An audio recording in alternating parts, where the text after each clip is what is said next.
few days ago, I ran into my friend David. His face looked heavy, like he was carrying a secret he didn't want to share. He finally looked at me and said, "Man, yesterday I saw Emily at a hotel. She wasn't alone." My heart dropped instantly, as if the ground beneath me disappeared. With a trembling voice, I asked, "Who was she with?" David lowered his eyes, hesitated for a moment, and then whispered, "With another man." In that moment, my mind went blank, and my world began to collapse. I couldn't believe what I had just heard. The image of my wife walking into a hotel with someone else stabbed at my chest like a knife. On the way home, David's words kept replaying in my head. Every traffic light, every street corner in Dallas felt like it was mocking me with questions I didn't want answered. When I reached home, Emily was already there, sitting on the couch like nothing had happened. She smiled at me, but I could see something hiding behind her eyes. I wanted to scream, to ask her straight away if David was telling the truth, but my voice froze, trapped between anger and fear of what I might hear. "Rough day?" she asked casually, sipping from her glass of wine. Her tone was calm, almost too calm, and it only deepened the storm inside me. I nodded silently, staring at her face. The same face I had fallen in love with years ago now looked like a mask hiding secrets. We had been married for 5 years. I met Emily back in college, at a coffee shop in Dallas where she worked part-time. Her laugh back then had pulled me in like a magnet. We used to stay up all night talking about dreams, about life, about places we wanted to see. She told me once, "As long as we're together, I don't care where life takes us." I held on to those words for years. They became the foundation of our marriage, the reason I trusted her with my heart. But now, sitting across from her, I felt that foundation cracking. Every smile, every affectionate word she had ever given me felt tainted with doubt. Over the last few months, I had noticed small changes. Emily started hiding her phone screen whenever I walked into the room. She used to tell me every detail about her day, but now her answers were shorter, colder. "Just work," she would say, or "nothing important." I told myself I was imagining things. I wanted to believe she was still the same Emily who once held my hand on long drives through Texas nights. But then there were nights she came home late. She would say it was a girls' dinner or an office meeting, but the excuses started to feel rehearsed. One night I asked gently, "Emily, is everything okay? You seem distant lately." She looked at me sharply and said, "Not everything is about you, Daniel." Her tone cut deeper than a knife. That was the first time I truly felt a wall rising between us. And now David's words made everything connect. The late nights, the hidden phone, the cold responses. My mind didn't want to believe, but my heart already knew. That night, I lay awake in bed next to her. Emily slept peacefully, her breathing calm, while I stared at the ceiling, my chest heavy with suspicion. Could she really do this to me? I whispered to myself, fighting the tears that burned in my eyes. I wanted proof. I needed the truth, even if it shattered me. The next morning, I watched her carefully as she dressed for work. She picked a perfume she hadn't used in months and smiled faintly at the mirror. I asked, "Where are you heading today?" She replied, "Just a quick meeting. Don't wait up." And with that, she kissed my cheek lightly and walked out the door. Her touch felt different, almost empty, like a gesture out of habit instead of love. My chest tightened as the door closed behind her. I sat there for hours, debating whether David could be mistaken. But deep down, I knew he wasn't the kind of man to lie about something this serious. Later that evening, Emily texted me that she might be late.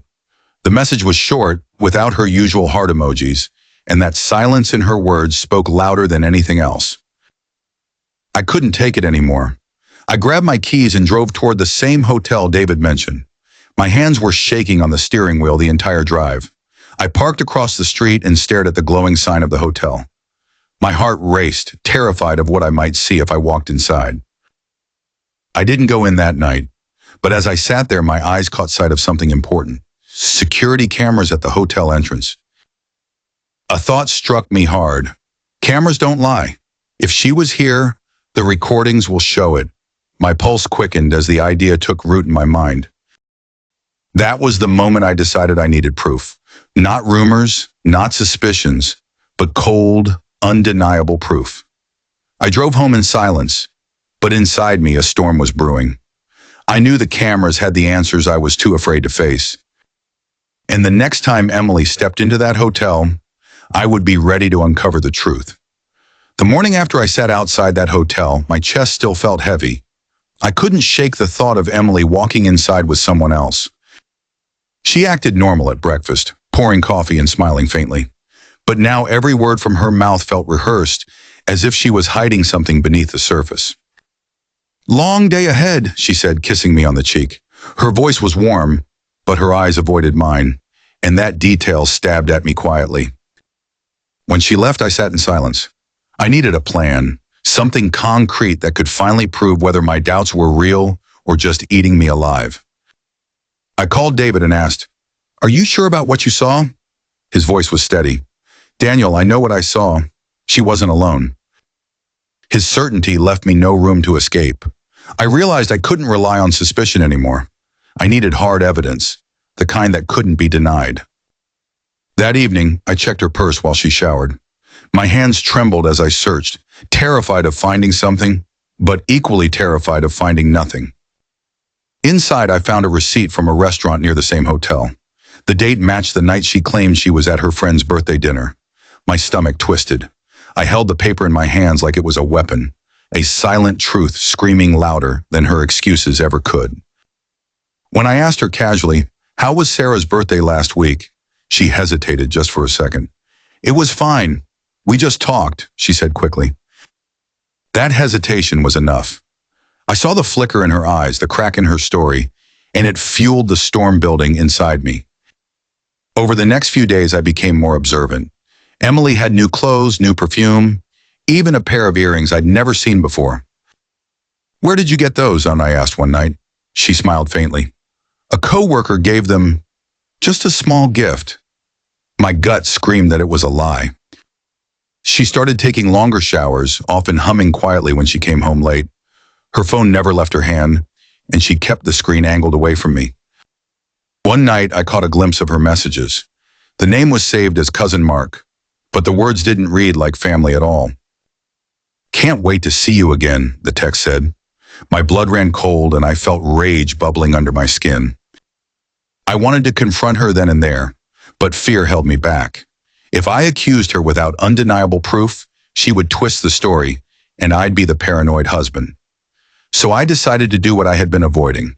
Go back to that hotel and ask for the security footage. The next afternoon, I went to the front desk.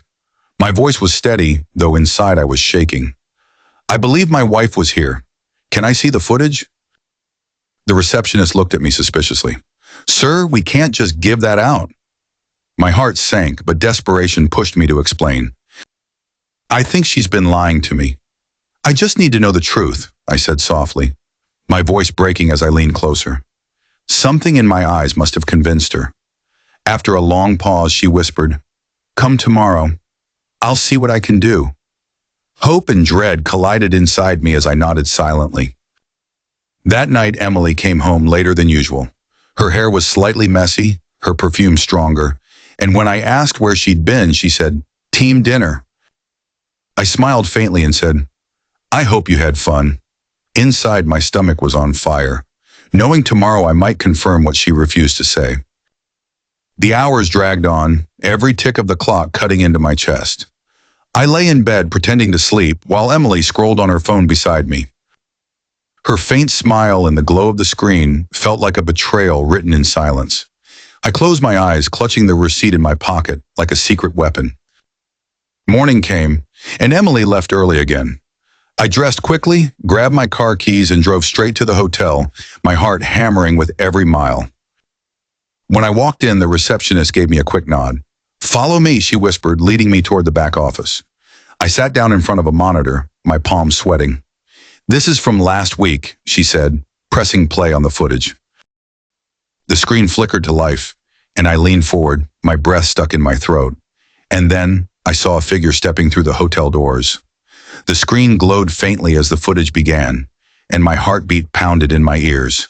I leaned forward, terrified of what I was about to see. Emily appeared almost immediately, stepping into the hotel lobby.